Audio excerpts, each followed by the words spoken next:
He represented Florida as a Democrat in the U.S. Senate for 18 years. He was also a very popular two-term governor. Now he's written a suspense novel that's getting great reviews. The title is Keys to the Kingdom. We welcome to Newsmax Bob Graham. Thanks for joining us, Senator. Thank you, Ashley.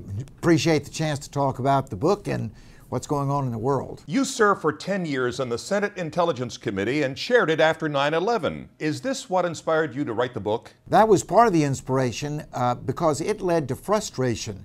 I co-chaired the congressional inquiry into 9/11, and at the end of that, I thought there were some important unanswered questions, most of which revolved around Saudi Arabia. I decided several years later that the best way to tell the story and to have a more lenient standard of censorship was not to represent it as truth, but rather as a work of fiction.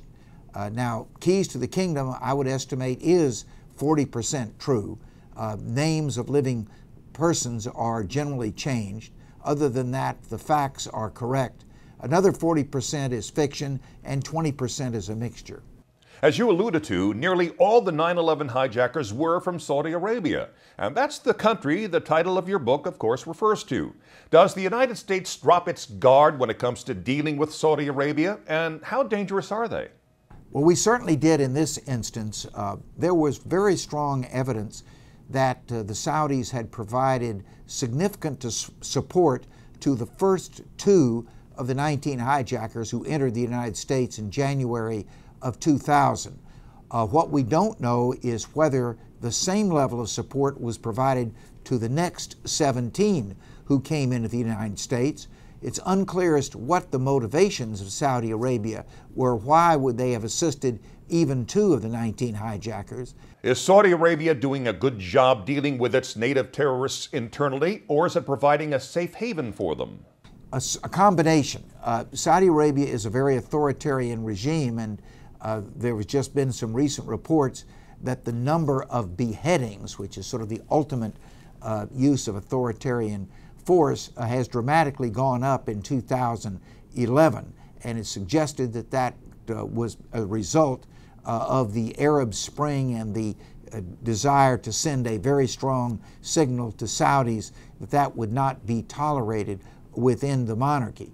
On the other side, the Saudis have been, for many years, actively combating Al-Qaeda in the Arabian Peninsula located in Yemen.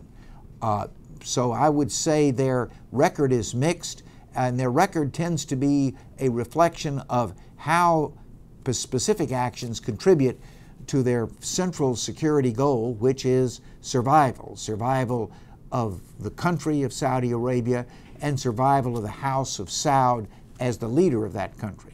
Senator, is there a chance the Muslim Brotherhood could take over the kingdom? The answer is yes, there's a possibility.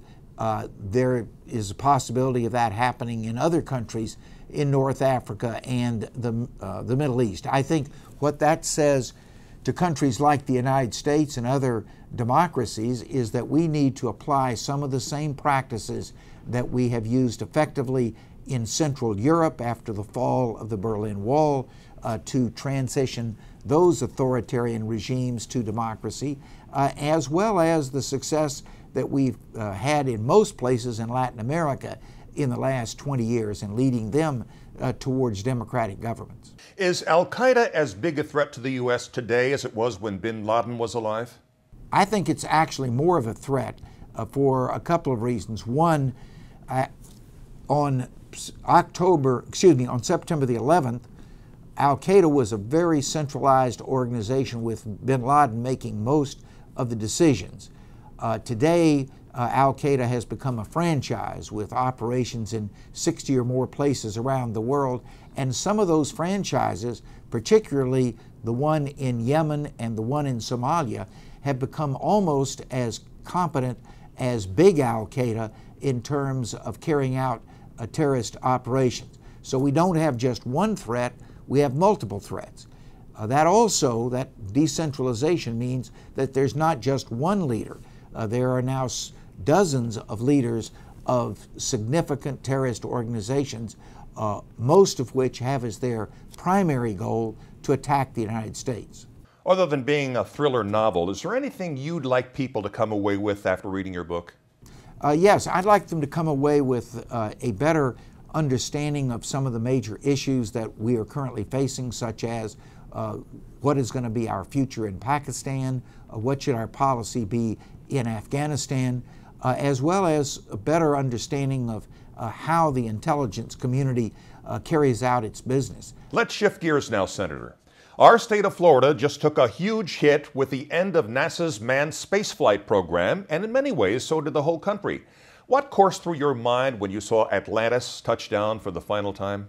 Well, it was a celebration. For 30 years, the shuttle program has been the United States' primary link to space. Its principal objective when we started this 3 decades ago was to establish an international station where some of the most important science for mankind would take place.